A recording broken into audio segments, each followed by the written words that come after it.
10-time heavyweight champion of the world. Shout out to TD Sports. TD Sports. Let's go, chat.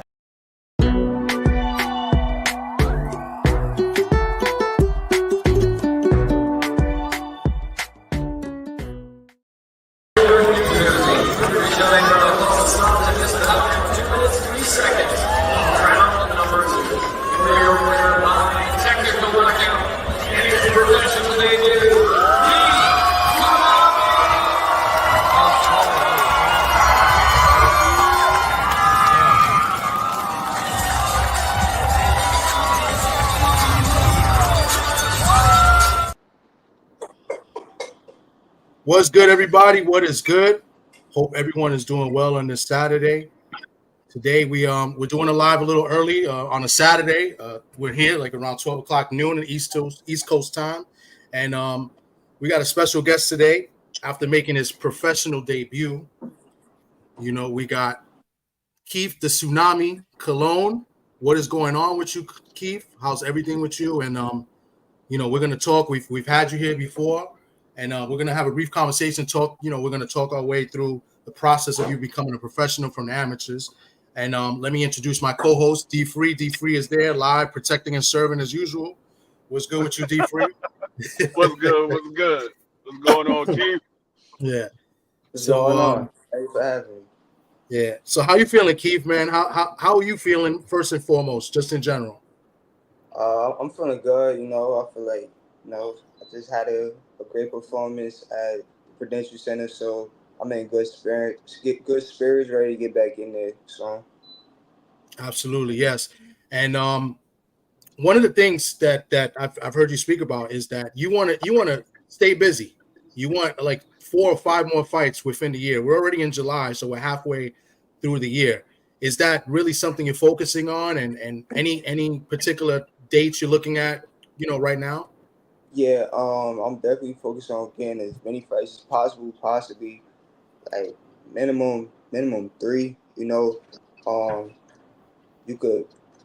It talks about me getting back in the ring in August, but with certain things it's bigger shows coming up as well, so we trying to like stay patient and see like the timeline and weigh our options out. So that's just. But the earliest you can see me back in the ring is August. Okay. That's great. That'll be great. I'll definitely be looking out for that, and I'll let everybody know here as well. We always post, let people know, especially the fighters and the people we have on, when their next show is, next fights, whatever the case may be. The last time we had you was an amateur, and we was briefly speaking about you in general, how you came up, how you picked up the sport of boxing. So real quick, we'll start off with that. Just give a brief introduction of who you are, where you're from, and why you chose boxing as a career path. Yeah, so I'm Keith Tsunami Cologne. I'm 21 years old. I box out of Newark, New Jersey. I'm also a student at Rutgers University. This is my 3rd year. And I basically started boxing when I was 5 or 6. I was being taught to just defend myself in the beginning, the early stages. It was something like, it was just a part of my life. I was doing a lot of sports, baseball, basketball, a little bit of football when I got older, and boxing was just something that, my dad, he just threw it out there for me to do. Coming from where I come from, it's like a rough city, and you just got to be able to defend yourself. And so that's how I started boxing. Okay. And I know what you briefly told me real quick. You played baseball, but you didn't like baseball. That kind of hurt my feelings a little bit because I played baseball. I love baseball, but yeah, you've got fights in the streets and in the ring. You're very balanced. You're in the ring fighting as a professional, and you're going to school full time. I believe full time in Rutgers, right? Yeah, right. Right. And are you going to enroll again in August in the fall? Yeah, I'm already enrolled. I got my classes, everything. I mean, that's great, man. That shows your mindset, in my opinion. Balance, right? You've been able to balance your personal life and still focus on another career and getting the education and then your boxing career as well. Right. D free, feel free to pop in anytime with any questions. So I want to, I want to talk about one more thing from the last interview that we did. When you're very polished, right? You've got good work, as an amateur, and I believe we spoke your very first amateur fight. You fought somebody that had about 17, 18 fights and was a national champion. Is that correct? Yeah, that's correct. Yeah. And you're very old battle tested. Your second fight, I believe your second amateur fight was against somebody that had like 18 pro fights. Not pro 22. fights, 18 amateur fights. Yeah, it was 22 bouts, 22 amateur 22 bouts. fights, that's right. Okay. Yeah. So I mean, speak to us about how prepared you are as far as, in the amateurs and getting you ready for that pro debut this past Saturday.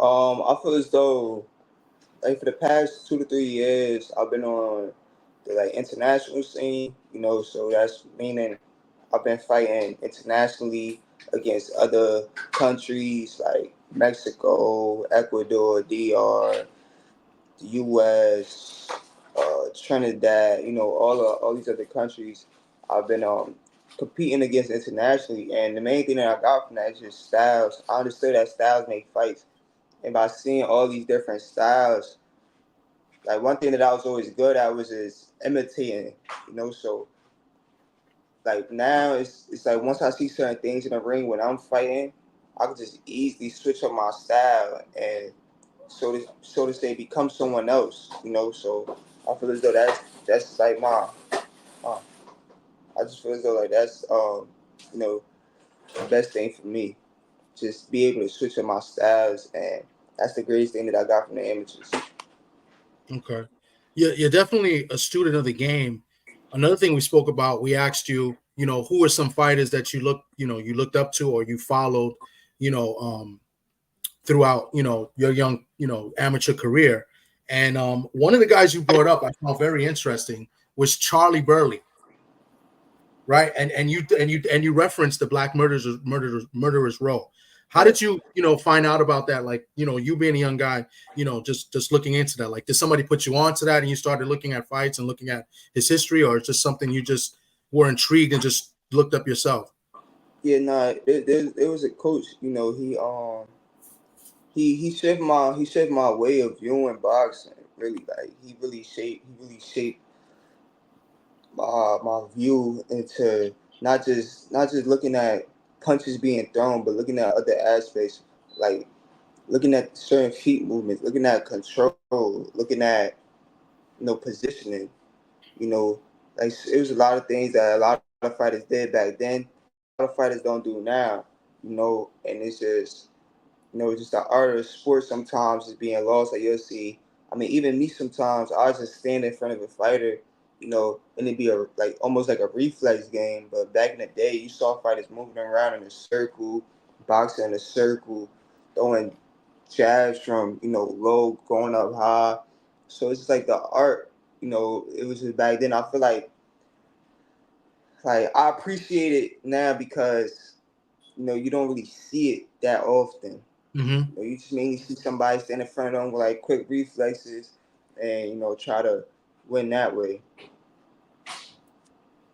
Okay, yes, indeed. D3, there you go. You back. Everything all good? Everything good? Yeah, I was just in a bad area. I'm good. Okay. Okay. So, getting ready for the pro fights, right? Your first pro fight this Saturday. Any difference in preparation or in the mindset of you going from, amateur to the pros? And then the second question is that fighting, without headgear, with headgear to without headgear, does that change your mindset and your preparation for your fight? I'm gonna start off with the first question. So no, our preparation was it didn't really change much. I've already been not that I've already been training like a pro, but you know it's it's more so like little things. Like once I get to a certain once I know it's like business time and or I got to fight and I really want to impress, like it's the coach more so had to hold me back and tell me like, nah, like just take off your gloves, do your sit ups, don't even do your push ups today, just relax, relax your body. So in that aspect, um, not really. It's just more so. Everything just had to be perfect. You can't do too much. You can't do too little. And we had a kind of short amount of time. So because I just came back from the National Golden Glove, so I had to take a little rest and then kick it right back up. But then it's also like, all right, we kicked it up for a little bit. Now we're gonna slow it back down and just have you prepared, have you at your best for the fight. And so that was like the main thing. And the second question I believe was, what was the second The question? the difference in fighting, with headgear to without headgear. Yeah, I mean, I already been fighting without headgear, even in the amateurs. So when I was boxing overseas, most of the time it was without headgear. The biggest difference now is more so like the smaller gloves and less cushion. And like even now, like when I'm shadow boxing or when I'm working out, I'm really like tuned into like just balling my fist up because I threw a shot last Saturday and it kind of hit up the top of his head. I'm like, dang, my fist wasn't really balled up. They kind of, not that it hurt my hand, but I'm like, dude, head was tight hard. Mm-hmm. Versus it was in amateurs. We got all that cushion. We could just wing it and it'll sound like a good shot because it's so much cushion. So I was like, oh, all right, I gotta start really balling my fist up, and that was the main thing I noticed off rip though. Okay.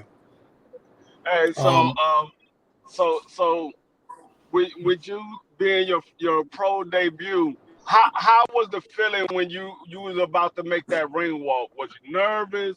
Was you excited? This is the time where you start with what you're doing now. It's pay off. How was that first feeling of you coming out as a pro and they calling your name as a pro debut? Yeah, I'm not gonna lie. I really felt like I was living in a dream. Like mm, people don't understand. Like boxers, especially amateur boxers, we don't have no ring walk. They just the most that they do is like boxers. For us to step up in the ring. And so like literally that whole week, I'm like, what I'm about to do when I walk out? Like I don't, like I ain't never do this before, none of that. So it was all new to me, and but once I got there, yeah, it just felt like I was living in a dream, just having people yell your name. It's just reminded me of like other fighters, like Javante and Adrian Broner when he had his crazy rain walk. It was like, dang, like now this is me, this is yeah. me living in the spotlight, and it was just a blessing to have my people there, cheering me on. But I was just mainly focused. I wasn't trying to get into all of that. My main goal was still victory. You know, it's crazy you mentioned that, right? So that's one of the things I wanted to mention. So, and the reason why I played that video first, what when they announced you as the winner, is I wanted to show the support system that you have. Not many people know this. In your first pro fight, you try to sell tickets and bring people to the fight and stuff like that. But you was in your hometown in a big arena, no small arena, and your support system. I tried to get the camera and I went like it did like a 360 to show like your fans, because I was sitting basically with your peoples. I was like in the front. And Right. how did that make you feel, like with like to be in that moment, to experience that? It was a great feeling. Like I'm I'll be the first one to say I'm nothing without my support system. They see my talent, they see how far I've come, and they just behind me 110%. That's all I can ask for. But it's a great feeling just to know that I have people that want to see me win, and like they're proud of me, they proud of how far I've come, and they just motivate me every day. Just to keep going hard in the gym just for them. Yes, and then just for everybody to know, I've said this multiple times on the show and in general. The main event was Shakur Stevenson. The co-main event was Oshaki Foster and Robson Kemsei. You had Keyshawn Davis. You had Ali Feliz on there, who's a big heavyweight prospect. Your pro debut, you didn't even lead off. A lot of people pro debut, they're like the first or second fight. You were the third fight. And my Right. question to you is like, that to feel, how special was that you had Ali Feliz lead off he's very much invested. Top Rank has invested a lot in him as a heavyweight, and then Keyshawn's brother, Keyshawn's Davis brother was fighting second. How special did you feel? Because I felt it for you at that moment. And then secondly, how many people you think you had there, supporting you, and the tickets you may have sold, give or take like an amount. Yeah, so no, it was a snap. Wait, hold on. I didn't type something in my phone. Hold on. It's all right. Everything good? Yeah, you All good. right, I try to swipe up on something. So so I mean, at the end of the day, we all know boxing is a business. It doesn't make sense to have a kid that sold a lot of tickets to fight first fight. So I didn't even have to, really ask for that. They more so did it on their own because they knew that, dang, this kid sold a lot of tickets. If he's like one of the first ones and his people leave, this arena gonna look a little empty, So, I feel as though they did that because it was best for business, and they really try to push me as far back as possible. And I really appreciate them for that because, like you said, the fight before me was I think a 8 rounder. The I think it fight was an after 8 rounder. Yeah, it was Kevin Johnson against right. Davis. The fight before me was an 8 rounder. The fight after me was a 10 rounder. So it's like they really try to push me back as far as possible. I really appreciate that because most of even still a lot of my people weren't even able to get there. They saw me kind of late, or they had to watch me on the ESPN Plus app. But I'm grateful for that. And if I'm not mistaken, I'm gonna just go off like a couple days before the fight. So a couple days before, like maybe like a Thursday, they had tallied it up. Now is as you get closer to the fight, of course you sell more tickets. But up until that point, I was around like almost close to like 13, like $130,000 worth of tickets was being sold. That was Nice. like 2 or 3 days before the fight. That's major because Top Rank looks at that. And I know currently you're a free agent, and you're looking to sign, eventually with somebody, but Top Rank looks at that, and that's big. And for them to put you in the third fight because you produced a lot of, sold a lot of tickets, and you had a big fan base, and it helped make the arena look good too, right? Because like you said, if you open the fight, they may want to leave after it because they came to see you. Me personally, I came to see you, right? And I told you that I came. If you wasn't on this card, I wouldn't have went because I try to go to the local fights here in New York. You know what I'm saying? But I was like, you're not far, and I was like, I want to be there. I had you on before. I made it my business to be there. And then I had like 4 other guys with me from the Bronx, and we came to see it. One of them was a pro fighter, which you sparred with, which is Ofacio. He was next to me. Oh yeah, that's my guy. Yeah, man, and Ofacio's another guy, and that I support heavy, because he's out of the Bronx, of course, and you know him well. You sparred with him a few times, so and we brought some people Yeah, too. So I was going to ask that question. We know you're a free agent and you're shopping around. After the performance that you put on, did anybody from Top Rank approach you and said anything about possibly signing you in the future? Yeah, before my performance, it was already talks, just because of like, so, they saw the promotion that we did to, to get the most exposure possible.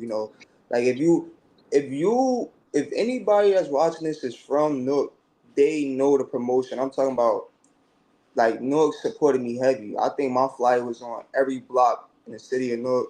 I was on multiple billboards, like, just people were sending it to me crazy. My posts like, yo, you over here, you over here. So I feel like the people that's not from Newark, they might not understand it, but Top Rank, they really appreciate like the promotion that we was able to do for this fight, and they was impressed with it. And with that being said, they was just, looking to see if it'll correlate within the ticket sales. And once they saw, like, oh yeah, nah, this kid is pushing numbers. Like, we asking them, like, we need another section, another section, another section, another section. So, if I'm not mistaken, they had opened up like 2 or 3 more sections just because, like, we just kept going, and by them saying that, it impressed them, even without the performance, they was talking to me like the day before the weigh-ins. It's like, yo, just make sure, you marketable, you got a good team around you. All you gotta do is keep winning and be you, and you gonna go a long way in the sport. So they was already impressed with a lot of things, and but even after the fact, other managers started contacting my team. But that's the main reason why right now we haven't dropped another fight date or when we gonna go again, because like I said, it's a lot of big cards coming up, and they just trying to set everything up, and I just don't want to quickly, oh yeah, I'm gonna go fight here and ruin an opportunity that could have been also good as well. Nice. So one other thing before we get to the actual fight, I noticed your attire. Your attire was pretty dope, and I know who it is, and the guy, himself. My other co-host who's not here knows him personally, but tell us about the people and the company or the person that did your your shorts, your trunks, your gloves, and your jacket. I guess you call it a jacket, right? Your ring attire. Yeah. So the person that did it was, I got Angel from Double A Boxing. We was talking. We went up to New York one day after like some sparring. He opened a shot up late night. We was there probably to like 10 o'clock at night just talking. And I'm just like, I was telling her what I wanted to do, but at the same time, I'm telling her, I'm like, yo, you the expert. This is my first fight. I never had an outfit before. I just wore the little red and blue top and bottoms, And so he was like, all right, we talked up some things, and he just basically told me, he was like, no, I got an idea, and I just gave him my trust, and it came out to be, I feel like, I don't know, I think that's gonna be my trademark with the little flaps all the way coming down, Puerto Rico thing. I think I'm gonna just keep that for the rest of my career and just, probably switch it up a little bit different, but it was dope. I've heard good things about Angel. He's talking about Angel Alejandro from Double A Boxing. He's good friends with a guy I had on, Ricardo Figueroa. They're like best friends. He's out here in the Bronx, and he has a boxing gym. He owns a boxing gym, Bronxchester Boxing Club. It's around the Castle Hill area in the Bronx, and I believe Ofacio is now training in there as well. So, I'm looking to have him on as well. But I was intrigued by that because Socrates was the one that told me, he's like, wow, Keith got, Angel. And I was like, who's Angel? Because I didn't, he knows he's like Double A Boxing. And he's like, he did the same outfit for Ofacio and a couple other fighters. And, he does a really good job. And that outfit, it's unfortunate I didn't get a picture with you in the outfit, but the trunks is dope. I mean, I thought the trunks was dope, the gloves and the jacket was fire. You know what I'm saying? So I wanted you to speak about that and how you got affiliated with him. That was cool. So, but now let's get to the fight. I mean, your first professional fight, you're in the ring, they say your names. Tell me the feeling that you had, once they said your name, and introduced you, and when the bell rang, like what's going through your mind, the process? I was locked in. I was focused on like once I got in the ring, it was business time, like for real, I wasn't even in the arena mentally. It was just like literally like another task, It's like it's hard for me to explain it, but it's like, you ever saw a movie where you got like a hitman or something, and it's just like they send you the contract and you just gotta glove up and do it. That's how I just viewed it. It's just like, all right, this my job right here. And my coach, he was just mentally preparing me, just telling me like, oh yeah, nah, this yours. Like, like we do a lot of studying, and to the point where even wrong or like we could just peep body language. You understand what I'm saying? It's like we could read a person through their body language. That's how much we study our opponents. That's how much we study, other fighters. It's like, oh yeah, nah, he don't belong here with you. This gonna be a quick night or certain things like that. But when I was in the ring, I was just locked in, focused. Everybody going crazy, but it didn't even faze me. I was just, real focused on getting a victory. Yeah, you was locked in from what I've seen, and you was focused on your job, and you were a hitman that night, right? You referenced a hitman, like a hitman in a car. You were a hitman that night, and Right. you got the job done, and you got him out of there. Just talk me through like that second half of that first round, like them body shots. You went to the body and your style. Like I heard those body shots. I don't know if you could hear them on TV, but we heard them from where we were sitting at, bro. Yeah, I mean, I'm gonna be honest. So he came. Like I just go out through the whole fight. I still kind of remember it. I remember it's crazy. I was telling everybody. I said, "You gonna come out strong. The first half of the fight, you gonna come out strong." And one thing about me is, like, I don't. You come out strong. I'm gonna let you come out strong. You know, because you show me a game plan. I'm gonna just take it away. And so I just kind of let him come out, let him come into his own. And then that's when once my coach started yelling out commands, like, you know, he could just say one or two words and I already know exactly what he mean. You know, that's just how good our chemistry is. So he'd just say certain things. I started fainting, started stepping certain ways, and then I saw openings come up. But the thing is, just like I ain't even like when I did like when I threw the body shot, it was a setup for another punch. It just so happened to be that, you know, after I threw it, his body language changed and showed me that he felt it. You know, Mm-hmm. so like once I saw that, I'm like, all right, yeah, nah, I know that shot's there. You know, so but again, like when I first initially threw the body shot, it was to set up other punches. That wasn't like the shot that I intended to hurt him with in the first round. So it just not that it happened by accident, but it was like, oh, you know, you saw it to the body. Hey, I Mm-hmm. just keep investing. Yeah, and then and the body shot set up the uppercuts, and the Right, right. uppercuts pretty much were the ones that really got him out of there. That the ref Mm-hmm. jumped in and stopped. You know, D Free. I know I'm talking a lot. If you got anything, just jump in. You know, you could cut Oh no, anytime. no, you good. No, I was gonna ask. Was that was oh, I ain't even gonna say your game plan. Was your mental to go in there and stop your guy and being though this is your pro debut? Did you had that going to go out there and try to stop him, or you were just going out there just to try to put on a good show? Um, uh, I mean, of course I'm not looking for no stoppage or anything, but you know, like these just talks like within the camp. You understand what I'm saying? It's just like my coach immediately said, he's like, "Yo, you gonna stop him to the body," like because it is not even. He see what I do. You understand what I'm saying? Like he see how I am in sparring. Like my sparring partners, is a kid named John Verdejo, right? My sparring partner for that camp is a kid named John Verdejo, and he's around one. Like he fight at, if I'm not mistaken, 147. So he was about like, you know, in between 147 and up. You know, I have a fight. I'm not even gonna lie. I was just a month away from camp, so I was only about like 130, 132. You know, and I'm looking strong in the ring. And I'm looking composed, and it's just not like you can't really tell as much of a weight difference because of how I am. So within those type sessions, my coach is just like, look, like you doing these type things, da da da. And he's a bigger opponent. Imagine when this kid get in front of you, you're gonna really hurt him to the body, or you're gonna really do this, you're gonna really do that, and you're gonna be able to feel it. And he was just naturally smaller than me also. So once I saw that, it was just I knew I had him. Mm. It was a wrap after that. Yeah, you know.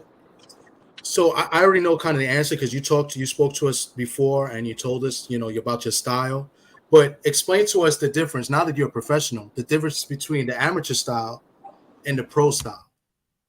I mean, the difference is now I get praised for being patient. You know, like at the amateurs, they was kicking my back in because I'm like, oh, he's too patient. He fight like a pro. Da, da, da.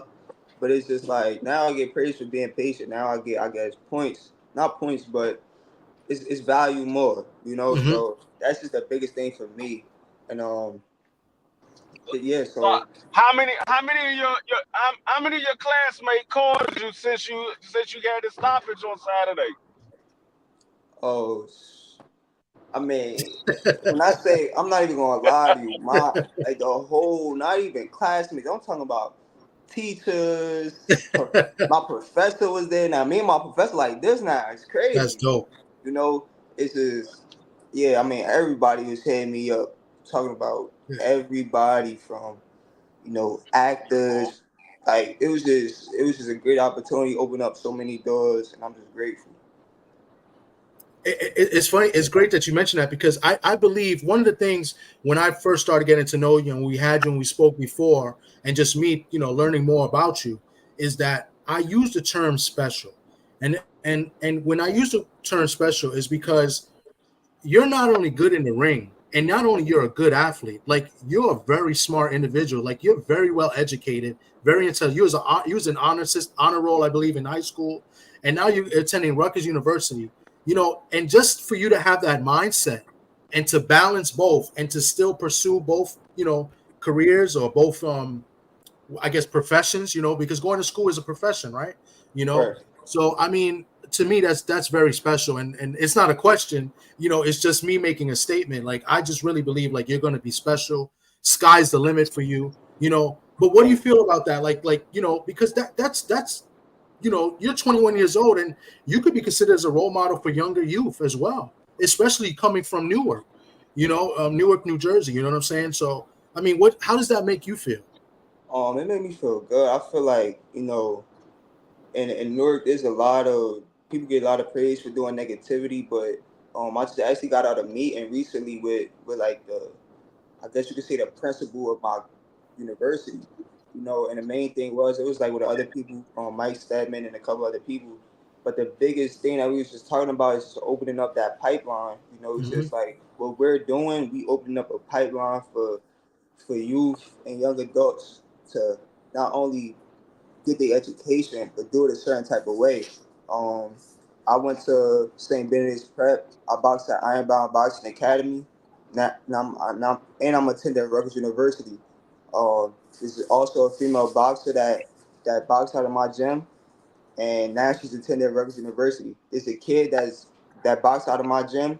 He went to the same high school that I go to, and now he wants to go to Rutgers University. So it's just like I feel as though what I'm doing, yes, I'm a role model to others, but at the end of the day, I'm doing what they didn't see was possible. So it's like now they see that I could do it, and now they're doing it as well. So that's just the Yes, main indeed. thing. Yeah.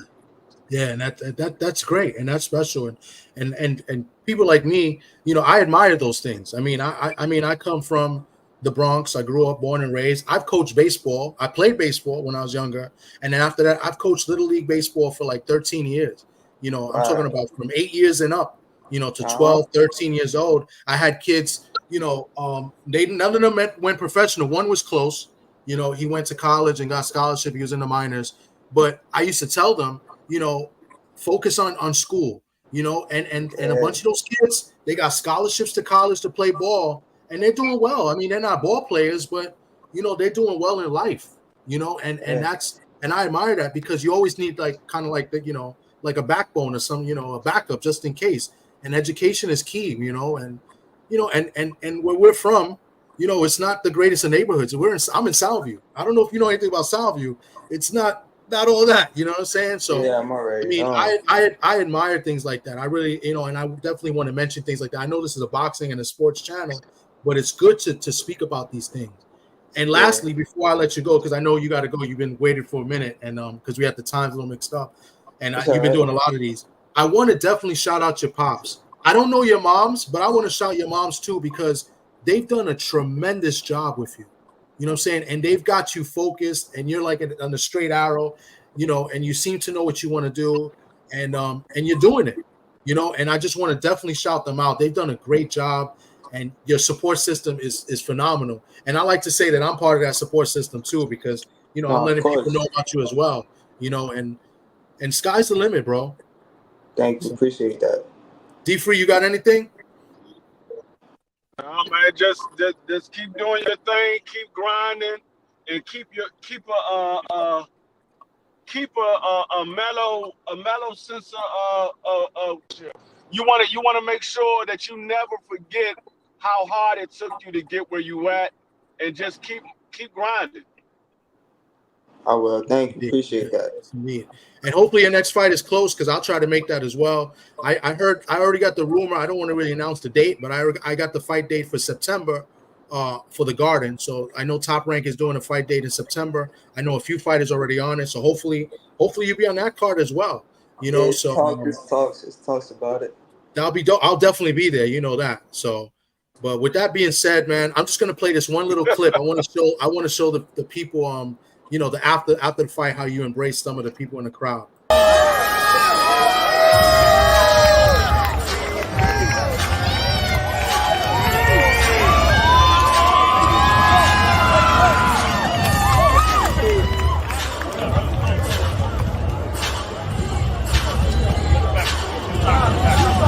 Yo, Keith, good shit, baby. Yeah.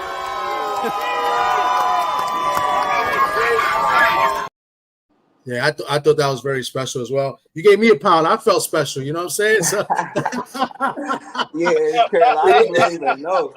A lot of people don't even know. They was really like pushing me, like, "Yo, go to the back," because the next fight it rose like literally a couple minutes right after. So, like, it was like a hold up in the ring because a guy was like he was about to take a picture, but then he started talking. So we like, "Yo, take the picture, take the picture." And then from that, so I think if I'm not mistaken, I got caught before. I didn't even make it all the way to the back, and then they let the people go. Then I had to go in after. Wow. Okay. And then you came out later and you embraced a lot of people as well. So, which was Right. pretty good, man. You know, your first pro debut. What an experience. You know what I'm saying? And many more to come, man. So I appreciate your time. I appreciate you coming on and doing this with us. You know, we're gonna have you again in the future. You know what I'm saying? And I'll definitely be there. You know, any fights close by, I'm definitely gonna be up in there. You know, I'll be purchasing a ticket. I get credentials, but I also purchase a ticket as well, guys. So, and in that case, I gave my ticket to Ofacio's boy. So, you know what I'm saying? So that's why we was there. But I appreciate you, Keith. Thank you. Nah, thank you. I appreciate you for having me. All right. Keith Cologne, baby. Right. You know, stay tuned for his next fight. 1-0 and 1 KO. Keith the Tsunami Cologne. So thank you. I appreciate everybody. I saw you guys in the building, but we was talking and I didn't want to waste much time. But I appreciate you guys that came through and showed love and watched this video. D Free, what do you think? I mean, you saw the fight. What do you think of him? You spoke to him the second time speaking with him. You know, what do you think of him as a professional and just as a human being? Oh, I mean, he's definitely a humble individual, and I think the sky's the limit for him as long as he stay. The guy got all the skills. We see that he got power. We see he got hand speed. He got footwork. The only thing he need to do is just that he already does well and just perfect them. But I think he's going to do big things in the sport of boxing as long as he keep his head. Yeah, definitely. You know, there was a couple other questions I wanted to ask him, but I didn't really want to waste his time. And he definitely told us this before. So if you guys get a chance, if you go to my videos, I have the video in there. I have the live there as well, but I shortened it to a video as well. Check it out. He answered some of the questions like his sparring. He sparred with some good fighters. He sparred with Shakur multiple times. Stephen Fulton, he sparred with a bunch of times. I think he also mentioned that Stephen Fulton was one of the toughest guys that really prepped him, you know, in sparring. When he was sparring, he sparred Amanda Serrano, you know. So that was one of the things I wanted to talk to him about. I didn't really want to go into it because we already had kind of spoken about it. But yeah, man, I'm very impressed. You know, he also mentioned as well, he doesn't really have a style per se. He basically said something to the effect of his style is whatever, you know, gets him the victory. Whatever he needs that night, whatever he needs, you know, in that ring at that time, that's the style he'll impose to win fights. So, you know, and he also can fight southpaw. And I believe he switched to southpaw for like 20 seconds in the first fight. I don't know if people noticed that. Yeah. You know, he switched to southpaw in that first round. He did it, and he was doing it when he got the guy on the ropes, and he squared up a little bit, and I was going to say something about it, but he had to go. I was going to say something about that. But, he said that last time we interviewed him. He said he can fight from southpaw if he has to. Yeah. But yeah, man, this was dope, man. I really like the kid. His father's a great human being as well. You know, I speak to him. He's the one that sets up the interviews, you know, and which is good, you know. So because, you know, being a young man, 21 years old, going to school full time, now fighting full time, because as an amateur, you're fighting pretty much week to week, especially in those tournaments. And you have to be on weight pretty much every week. Yeah. You know what I'm saying? So it's a full-time job. And then I know he's did multiple interviews. I'm not the first guy. He's did multiple ones, which I've watched already on YouTube. So he's been quite busy. But for him to balance that and, you know, to take it all in, I mean, he's got a good mindset. And I appreciate that. And I admire that. You know what I'm saying? So, you know, sky's the limit for this kid. He's gonna be really good. Yeah, I think he's gonna be good. What weight class was that again? Was that 135? He fought 126. That's featherweight. 126. Okay, 126. Yeah. And that was a question. I see another question I forgot to ask. I know he fought at 126, but there was talks that he may fight at 122 as well. So I personally believe that 122 might be a better fit for him because I think he'll be much stronger. But obviously he did well at 126. But yeah, that was one of the questions we asked an amateur. What he would make his pro debut, and he said either 122 or 126 because in the amateurs it's like in between. So in the amateurs he's like at 125.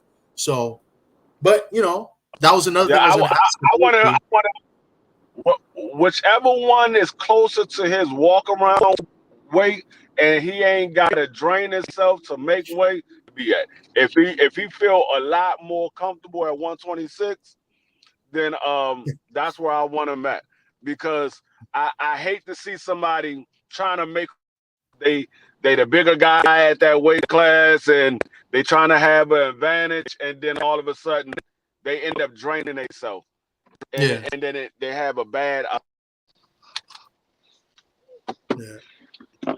Cool. I see you finally stopped. They roasting you in the chat, D Free. They said you got an Obama phone, and then you look at Frontline. Frontline's that's all right. Like, why I got an Obama phone? I'm still out here making money.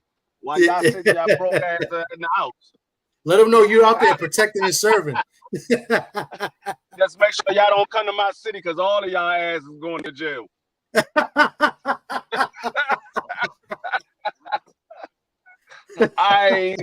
I don't know. I got everything on record. I don't know none of y'all. Hey, y'all don't know D Free? Fuck no, my name ain't D Free in these streets. No, y'all don't know. So they call you Officer Free? What a coincidence. Officer Free? Officer, your ass ain't gonna be.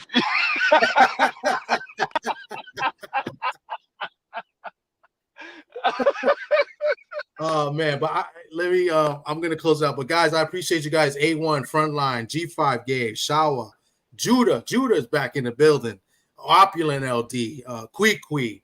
Hopefully I didn't miss it. Marky Dan, BVO, K-Rod. What's good, K-Rod? Healer the teacher. We can't call BVO no more on Fridays. Oh my God. His ass is he's the sleeping giant on Fridays. Yo, this guy, I don't know if I can have him on, man. This guy just snores. He snores out loud, man. It's not like he falls asleep and it's like, that's it. Like, what happened to BVO? No, we know what happened to BVO because he's snoring like a kazoo. Snoring loud and shit. Like a kazoo. We took him off and put him back on. He was still snoring. Oh my God, that was this guy. But check it out. We got some things lined up this week. Hopefully, I might have a surprise guest. D-Free, I'll talk to you about it later. We might have a surprise guest this week. A very old school individual in boxing. In boxing, I'll put it that way. So I don't want to say if he's a fighter, a trainer, promoter, but I got a special guest hopefully coming on, and I got a couple things lined up with a few fighters, few prospects as well. So stay tuned for that. Hopefully we can get them on this week, if not the following. So, but thank you to Keith Cologne for coming on with us. Thank you, D Free, for coming on and doing this interview with me. And thank you to the chat. I appreciate you guys. All right, we'll catch you guys in the next one. Maybe we'll do something tomorrow. You guys can catch me tomorrow on Ring Talk Worldwide on the radio. I usually leave it in my community page. You know, it'll be on WBC TV. We got in trouble last week. Last week we got in trouble because we were talking bad about Suleiman in the WBC, and it's on WBC TV. And we were talking bad because we all said that Shock Foster was robbed, and that the WBC shouldn't have allowed it. And we went in. So the video is out there. If you go to my community page, you can check it out. But we got in trouble. So we'll see what happens tomorrow on the radio. So with that being said, I appreciate all you guys, and we'll catch you in the next one. Champion of the world. Shout out to TD Sports. TD Sports. Let's go, chat.